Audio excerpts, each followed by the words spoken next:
जय हिंद दोस्तों, कैसे हैं आप सभी। घटनासार की क्लास चल रही थी और जो घटनासार की विषय सूची है उसको देखेंगे तो जो तीसरा विषय है अंतर्राष्ट्रीय घटनाओं की अर्धवार्षिकी, तो उस विषय को ही मैंने स्टार्ट किया है पढ़ाना। मतलब कि जो आईआर से रिलेटेड जो भी टॉपिक है उनको एमसीक्यू बेस पे डिस्कशन किया जा रहा है। तो आज के इस लेक्चर का जो पहला प्रश्न है वो ग्लास सीलिंग इंडेक्स 2025 के संदर्भ में कौन सा से कथन सही नहीं है और हैं के संदर्भ में है। तो इस प्रश्न को सॉल्व करने से पहले ग्लास सीलिंग इंडेक्स होता क्या है या ग्लास सीलिंग है क्या, उसको देख लेते हैं। ग्लास सीलिंग उन संरचनात्मक और सामाजिक बाधाओं को दर्शाता है। मतलब जो ग्लास सीलिंग है उन संरचनात्मक स्ट्रक्चरल और जो सोशल बैरियर्स हैं उनको दर्शाता है जो व्यक्तियों को उच्च प्रबंधकीय या नेतृत्वकारी पदों तक पहुंचने से रोकते हैं। मतलब वो उन बाधाओं को इंगित करता है जो व्यक्तियों को कंपनी के जो हायर मैनेजमेंट के पोस्ट हैं वहाँ तक पहुँचने से रोकता है। तो ये बाधाओं में क्या है, अक्सर जो पॉलिसीज़ हैं, जो नीतियाँ हैं वो हैं पक्षपात है, सांस्कृतिक मानदंड हैं या अवसरों की कमी के रूप में प्रकट होती हैं। सांस्कृतिक मानदंडों में आप ये समझ सकते हैं कि जैसे आज भी आप देखेंगे तो समाज का एक बहुत बड़ा वर्ग इस रूढ़ि से, इस मानसिकता से ग्रसित है कि आज भी महिलाएं जो बड़े पद होते हैं उनके योग्य नहीं हैं। मतलब ऐसी कई रूढ़ियां हैं जो समाज में आपको देखने को मिलेंगी। तो दूसरा देखें तो OECD का पूरा नाम मैंने यहाँ पर इस organisation for economic cooperation and development, आर्थिक सहयोग और विकास संगठन, इसका फुल फॉर्म यहाँ पे लिखा है। और इस संगठन का नाम क्यों लिखा है, क्योंकि अभी जो ग्लास सीलिंग इंडेक्स है इस संगठन में शामिल जो देश हैं उन्हीं के आधार पर ये इंडेक्स तैयार होता है। तो इसलिए OECD का ये सब मतलब एक बेसिक जानकारी है, आप ध्यान रखिए। यहाँ से प्रश्न बनने वाला नहीं है लेकिन एक जानकारी रहनी चाहिए। यह एक अंतर्राष्ट्रीय संगठन है जो 1961 में स्थापित हुआ था। इसमें कुल 38 सदस्य देश हैं जिनमें मुख्य रूप से विकसित जो अर्थव्यवस्थाएं हैं शामिल होती हैं। ठीक है, भारत इस संगठन का सदस्य नहीं है, ये ध्यान रखिएगा। आगे अब इस प्रश्न को देखें तो क्या कहा गया था कि कौन से कथन सही नहीं है वो बताना है। तो पहला जो स्टेटमेंट है वो है द इकोनॉमिस्ट पत्रिका द्वारा प्रकाशित इंडेक्स कार्यरत महिलाओं के लिए सर्वश्रेष्ठ और सबसे कठिन देश की तुलनात्मक समीक्षा प्रस्तुत करती है। एकदम पहला स्टेटमेंट सही है। ठीक है, द इकोनॉमिस्ट जो पत्रिका है ये प्रकाशित इस इंडेक्स में जो महिलाओं, जो कार्यरत महिलाएं हैं उनके लिए सर्वश्रेष्ठ और सबसे कठिन देशों की जो तुलनात्मक जो समीक्षा है वो प्रस्तुत करती है। और ये जो द इकोनॉमिस्ट संस्था है लंदन में स्थित है, ये ध्यान रखिएगा। और दूसरी बात ये भी है कि यह जो इंडेक्स जारी होता है ये अक्सर अंतर्राष्ट्रीय महिला दिवस के, जब अंतर्राष्ट्रीय महिला दिवस आता है उसी के आसपास या उस दिन जारी किया जाता है ताकि लोगों का ध्यान इस ओर आकर्षित हो कि महिलाओं की स्थिति क्या है। तो जो दूसरा स्टेटमेंट है 8 मार्च को अंतर्राष्ट्रीय महिला दिवस मनाया जाता है, तो ये भी स्टेटमेंट एकदम सही है। इसके पहले के लेक्चर में मैंने बताया था कि अंतर्राष्ट्रीय खुशहाली दिवस कब मनाया जाता है। तो आप लोग कमेंट में बताइए अंतर्राष्ट्रीय खुशहाली दिवस कब मनाया जाता है। और एक बात और कि मैंने ये कहा था कि ऐसे फैक्ट जो याद नहीं होते उसके लिए आप ये कर सकते हैं कि मैंने बताया था कि नोटिस बोर्ड में आप क्या करिए, पेज में या कहीं पर भी ऐसे फैक्ट लिख लीजिए और उसमें पिन कर दीजिए और रोज़ देखिए, राइट। तो इससे क्या होगा कि चीज़ें याद हो जाती हैं इस तरह की। तो जो अब तीसरा स्टेटमेंट देखें तो इसमें लिखा हुआ है कि स्वीडन ने कार्यरत महिलाओं के लिए सर्वश्रेष्ठ देश का स्थान प्राप्त किया है, तो ये भी सही है। यह इंडेक्स आर्थिक सहयोग और विकास संगठन के कुल 29 देशों में महिलाओं की कार्य स्थिति के मूल्यांकन पर आधारित है। बिल्कुल ये इतना सेंटेंस सही है। भारत इस संगठन का सदस्य है, तो नहीं है, भारत इस संगठन का सदस्य नहीं है, इसलिए जो यहाँ पर स्टेटमेंट गलत हो जाता है वो डी है। ठीक है, चलिए आगे चलते हैं। जो दूसरा प्रश्न है वो है ग्लास सीलिंग इंडेक्स के अनुसार समानता, लैंगिक समानता, कार्यस्थल समावेशन और महिलाओं के लिए कैरियर विकास को बढ़ावा देने में निम्नलिखित में से कौन से देश अग्रणी हैं। तो 4 ऑप्शन है, यूरोपीय है, ओशिनिया है, पूर्वी एशिया, इनमें से कोई नहीं। तो आप देखेंगे तो यदि मैं दिखाऊं आपको, इसको जूम करता हूँ, आप लोग भी घटना अपने सामने खोल कर रखेंगे तो आपको स्पष्ट दिखेगा कि जो शीर्ष 10 सर्वश्रेष्ठ देश हैं इसमें देखेंगे तो जो 10 सर्वश्रेष्ठ देश हैं उनमें ज़्यादातर सिर्फ 8 ऐसे देश हैं जो यूरोपीय हैं, सिर्फ 2 देश हैं जो ओशनिया के सिर्फ दो देश हैं, ऑस्ट्रेलिया और न्यूजीलैंड, इस टॉप 10 की सूची में आए हैं। तो जो प्रश्न है उसको ज़रा देखें तो पूछा है कि बढ़ावा देने में निम्नलिखित में से कौन से देश आगे हैं? तो ये ध्यान रखना है कि यूरोपीय जो देश हैं वो आगे हैं। वो ओशनिया में सिर्फ न्यूजीलैंड और ऑस्ट्रेलिया के 2 देश शामिल हैं, और पूर्वी एशिया में जापान और दक्षिण कोरिया सिर्फ 2 देश हैं। जो ज़्यादा संख्या है वो यूरोपीय देशों की है। तो यहाँ पर जो ऑप्शन सही हो जाएगा वो ए हो जाएगा, राइट। चलिए आगे देखें तो जो अगला प्रश्न है वो है ग्लास सीलिंग इंडेक्स 2025 से संबंधित निम्नलिखित कथनों पर विचार कीजिए। पहला स्टेटमेंट है, पहला कथन है, सबसे खराब प्रदर्शन करने वाले देशों में जापान, तुर्की और दक्षिण कोरिया शामिल है, जो अभी भी कार्यस्थल पर लैंगिक असमानता से जूझ रहे हैं। तो अभी ये बिल्कुल मत सोचिएगा कि यार ये जापान ऐसे विकसित देशों को आप अक्सर सुनते हैं, ये कैसे कार्यस्थल पर लैंगिक असमानता से जूझ रहे हैं। मतलब क्या पाकिस्तान, अफगानिस्तान, भारत ये सब देश इन सब से नहीं जूझ रहे हैं? तो अभी मैंने ऊपर भी बताया था कि इसमें 38 देश शामिल हैं। जो संगठन है, उस संगठन में शामिल जो देश हैं उनके आधार पर ये इंडेक्स जारी होता है, और उसमें जो विकसित अर्थव्यवस्थाएं हैं उन्हीं को ही आधार बनाया जाता है। तो विकसित अर्थव्यवस्थाओं में जो तुलना हुई है उसमें ये बताया गया है कि जो जापान, तुर्की और दक्षिण कोरिया जैसे जो देश हैं वो अभी भी कार्यस्थल पर लैंगिक असमानता से जूझ रहे हैं। भारत जैसे देश भी जूझ रहे हैं, लेकिन विकसित अर्थव्यवस्थाओं की तुलना करें तो उसमें सबसे ज़्यादा जो खराब स्थिति हो जापान, तुर्की, दक्षिण कोरिया जैसे देशों की है। दूसरा स्टेटमेंट है, दूसरा कथन है, तुर्की को इस वर्ष महिलाओं के लिए सबसे कठिन कार्यस्थल वातावरण वाला देश घोषित किया गया है। तो ये भी कथन सही है, तो सही उत्तर चुनना है। तो इसमें 4 जो आप कूट देख रहे हैं उसमें से जो तीसरा सी है, सी कूट 1 और 2 दोनों सही हैं। ठीक है, ये ध्यान रखिएगा कि तुर्की इस वर्ष महिलाओं के सबसे कठिन कार्यस्थल वातावरण वाला देश घोषित हुआ है। तो जरूरी नहीं कि ये अगली बार भी इसकी स्थिति यही रहेगी, हो सकता है ये सुधार करेगा तो इसकी स्थिति और अच्छी भी हो सकती है, राइट। अब अगला टॉपिक देखें तो प्रधानमंत्री मोदी की मॉरिशस यात्रा। मैंने बताया है कि लगभग जितने भी टॉपिक हैं उनमें 500 से अधिक शब्द हैं। आप उनको पढ़ेंगे तो अपना समय ही खराब करेंगे। आप जो एमसीक्यू हैं इनको समझ ले रहे हैं और सॉल्व कर ले रहे हैं तो आपका काम बन जा रहा है, तो आपको परेशान और होने की ज़रूरत नहीं है। प्रधानमंत्री मोदी की मॉरिशस यात्रा को देखें तो जो प्रश्न है इस पर यह बना है कि मार्च 2025 में भारतीय प्रधानमंत्री द्वारा मॉरिशस यात्रा से संबंधित निम्नलिखित कथनों में से कौन सा एक कथन गलत है। तो एक कथन कौन सा गलत है उसकी पहचान करना है। जो पहला कथन है वो है, भारतीय प्रधानमंत्री का यह दौरा मॉरिशस के राष्ट्रीय दिवस। आप लोग जब मॉरिशस का नाम सुन रहे हैं तो आप लोग तुरंत मैप खोलिए और देखिए कि मॉरिशस कहाँ है, उसकी लोकेशन को समझिए, उसके आसपास के देशों को देखिए, किस महासागर में है, सब कुछ अच्छे से डिटेल्स से देखिए, चीज़ें बहुत अच्छे से याद हो जाती हैं और फिर बहुत सारी चीज़ों को आप इजीली याद कर पाते हैं। तो भारतीय प्रधानमंत्री का यह दौरा मॉरिशस के राष्ट्रीय दिवस के अवसर पर हुआ, जिसमें वे मुख्य अतिथि के रूप में शामिल हुए। बिल्कुल सही स्टेटमेंट है। दूसरा है, दोनों देश के प्रधानमंत्री ने मॉरिशस में अटल बिहारी वाजपेयी लोक सेवा एवं नवाचार संस्थान का उद्घाटन किया है। ये भी स्टेटमेंट सही है। जो महत्वपूर्ण स्टेटमेंट थे, जो सेंटेंस थे, मैंने यहाँ पर शामिल किया है, तो इसको ध्यान रखिएगा।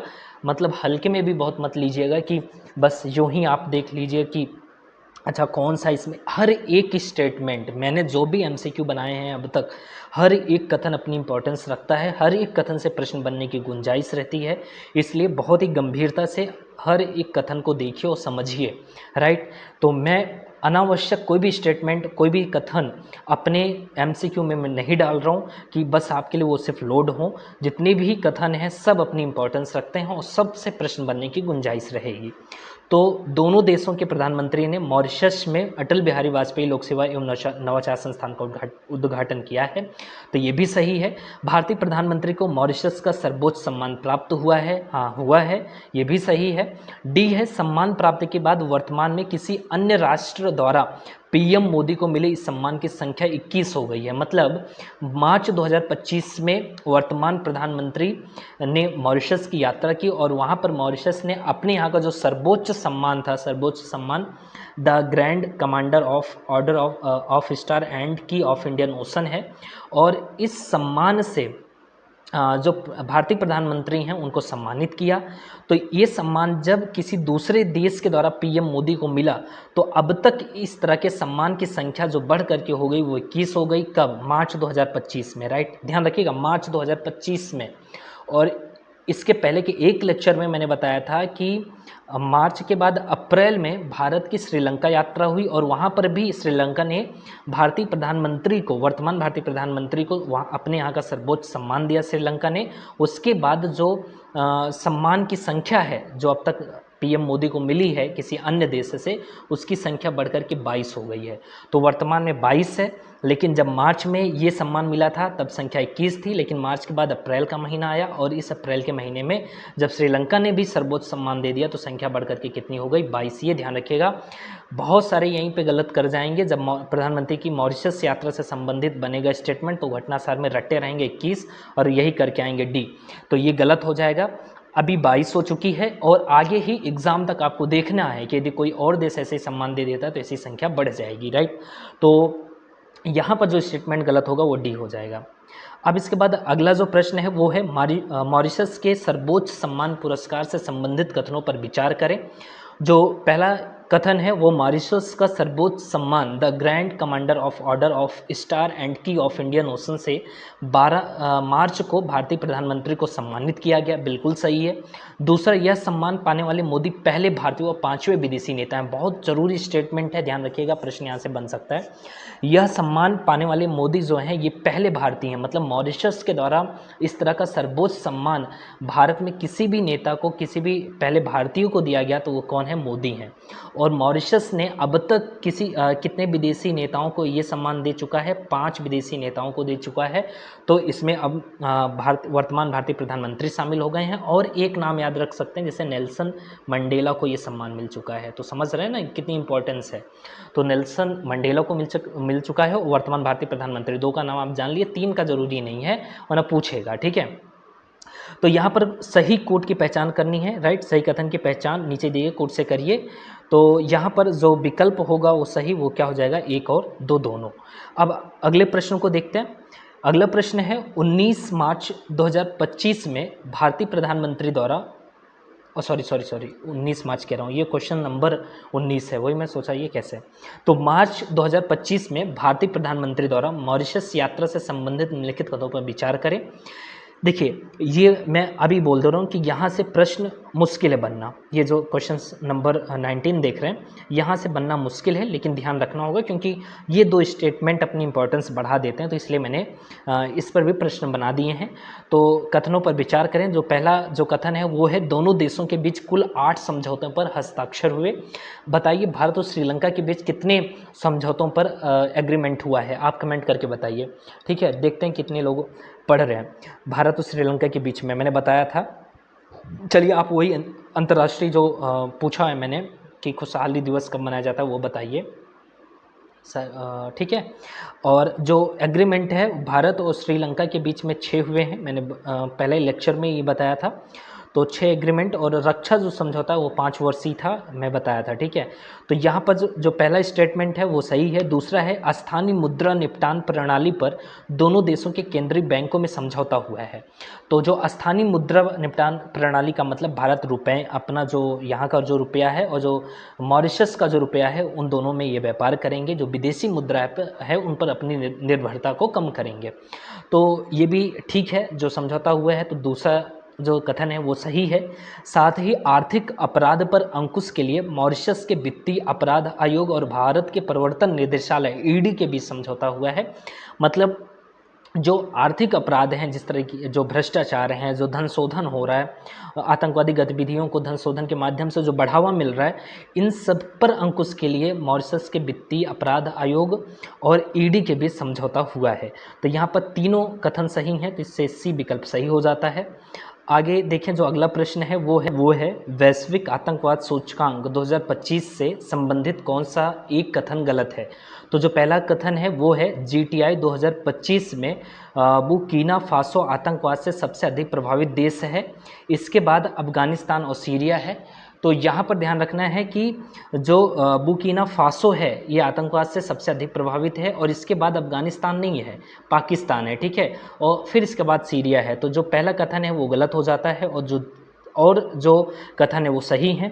भारत GTI 2025 में 14वें स्थान पर है, जो दक्षिण एशिया में मध्यम प्रभाव को दर्शाता है।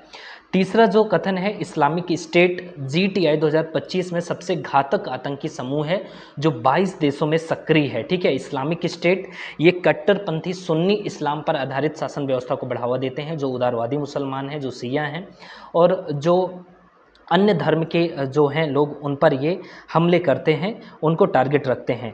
फिर इसके बाद जो अगला स्टेटमेंट है वो है, तहरीक-ए-तालिबान पाकिस्तान ने 2024 में पाकिस्तान में आतंकवादी हमलों में 90% वृद्धि में योगदान दिया। तो ये भी कथन सही है। तो जो 3 ये हैं ये सही हैं, बस ध्यान रखना है। जो दूसरा स्थान है वो पाकिस्तान का है। ठीक है, अब अगला जो प्रश्न है वो है, वैश्विक आतंकवाद सूचकांक 2025 से संबंधित कथनों पर विचार कीजिए। जो पहला कथन है वह यह है कि इस सूचकांक में लगभग 64 देश ऐसे हैं जहां आतंकवाद का प्रभाव शून्य है। तो ये ध्यान रखिएगा। और सबसे जरूरी जो कथन है वो ये है, राइट, कि और श्रीलंका व भूटान दो ऐसे देश हैं जहां शून्य आतंकवाद दिखाया गया, मतलब आतंकवाद का प्रभाव शून्य है। और यह index institute for economics and peace के द्वारा जारी किया जाता है, ये ध्यान रखिएगा। और ये स्टेटमेंट ध्यान रखिएगा 2। ठीक है, तो ये ध्यान रखिएगा। ये भी थोड़ा आप गौर करिएगा कि जो ये इंस्टीट्यूट है, index institute for economics and peace, ये क्या करता है कि किन देशों पर आतंकवाद का जो प्रभाव है उसको बताता है। मतलब आतंकवाद का सोर्स क्या है, कहाँ से प्रायोजित होता है, किस देश से होता है, कौन सा देश इसको बढ़ावा देता है, ये सब नहीं बताता। बस ये बताता है कि किस देश पर आतंकवाद का प्रभाव कितना है, राइट। तो यहाँ पर जो स्टेटमेंट है वो तीनों सही हैं, तो जो सही उत्तर होगा वो सी हो जाएगा। आगे चलें तो जो अगला टॉपिक है वो है पार्टनरशिप फॉर हेल्दी सिटीज़ 2025 से संबंधित है। और पहला जो प्रश्न है वो है, partnership for healthy cities summit 2025 से संबंधित सही कथनों की पहचान कीजिए। तो जो पहला जो कथन है वह है, इस समिट का आयोजन पेरिस में हुआ है। ठीक है, राइट, ये पहला सही है। और जो दूसरा है, इसमें अर्जेंटीना के कार्डोबा, ब्राज़ील के फोर्टालेज़ा और ब्रिटेन के ग्रेटर मैनचेस्टर को सार्वजनिक स्वास्थ्य सुधारों के लिए सम्मानित किया गया है। तो दोनों स्टेटमेंट सही हैं और प्रश्न बनने की संभावना कम भी है। तो लेकिन पढ़ लीजिएगा, जैसे एक बार पहली नज़र आप देख लेते हैं तो जब भी एग्ज़ाम में ऐसे प्रश्न बनते हैं तो दिमाग जो पहला जो संकेत एक बार पहली बार में देखता है वो कहीं ना कहीं सही ऑप्शन तक पहुँचने में हमें सहूलियत हो जाती है। तो एक बार नज़र जब भी पढ़ें इस पे ज़रूर डालें, लेकिन अपनी इम्पोर्टेंस कम रखता है ये टॉपिक। यहाँ पर मैंने लिखा है कि जो कार्डोबा है स्कूल में चीनी युक्त पेय और अल्ट्रा प्रोसेस्ड खाद्य पदार्थों को 2026 तक हटाने की नीति को बढ़ावा दे रहा है। और फोर्टालेज़ा जो है वायु गुणवत्ता निगरानी के लिए 2023 में पहला कानूनी ढांचा स्थापित किया। और ग्रेटर मैनचेस्टर जो है धूम्रपान मुक्त स्थानों को बढ़ावा देने के लिए नीतियाँ बना रहा है। तो इन सबको देखते हुए इसको सम्मानित किया गया है। ठीक है, अब अगला जो प्रश्न है वो है, विश्व जल विकास रिपोर्ट पर है 2025। विश्व जल विकास रिपोर्ट से संबंधित कौन सा एक कथन गलत है ये बताना है। तो पहला जो स्टेटमेंट है वो है, संयुक्त राष्ट्र की एजेंसी यूनेस्को द्वारा हर साल जारी किया जाता है। और जो विश्व जल विकास रिपोर्ट है, कोशिश की जाती है कि 22 मार्च के आसपास, मतलब विश्व जल दिवस पर ही जारी हो, उसी के आसपास जारी होती है, ताकि लोग इस विषय को समझ, जब रिपोर्ट जारी होती है तो उस रिपोर्ट में जो भी इश्यूज़ होते हैं लोगों के सामने जाते हैं। और इस दिवस पे लोग जानते ही, आप सोशल मीडिया पे हर जगह पोस्ट करते हैं, तो एक बार लोगों को कहीं ना कहीं अवेयरनेस आती है कि जल की स्थिति क्या है, राइट। पूरे पृथ्वी पर जो एक मीठे जल की स्थिति क्या है, इन सब के बारे में एक लोगों को जागरूक करने की कोशिश की जाती है। इसलिए इस रिपोर्ट को कोशिश की जाती है कि 22 मार्च को विश्व जल दिवस के आसपास इसको जारी किया जाए और उस दिन किया जाए। तो जो पहला स्टेटमेंट है वो सही है। और दूसरा है, रिपोर्ट के अनुसार दुनिया की 2 अरब से अधिक की आबादी मीठे जल और भोजन की गंभीर समस्या का सामना कर सकती है। इस रिपोर्ट में कहा गया है 8.2 अरब के करीब जनसंख्या है और उसमें से 2 अरब से अधिक की आबादी मीठे जल और भोजन की गंभीर समस्या से जूझ सकती है आने वाले समय में, जिस तरीके से जलवायु परिवर्तन हो रहा है। और ये रिपोर्ट यही कहती है कि मतलब जिस तरीके से ग्लेशियर पिघल रहे हैं, समझना होगा सभी देशों को और अपनी जिम्मेदारी का निर्वहन करना होगा। लोगों में जागरूकता लानी होगी।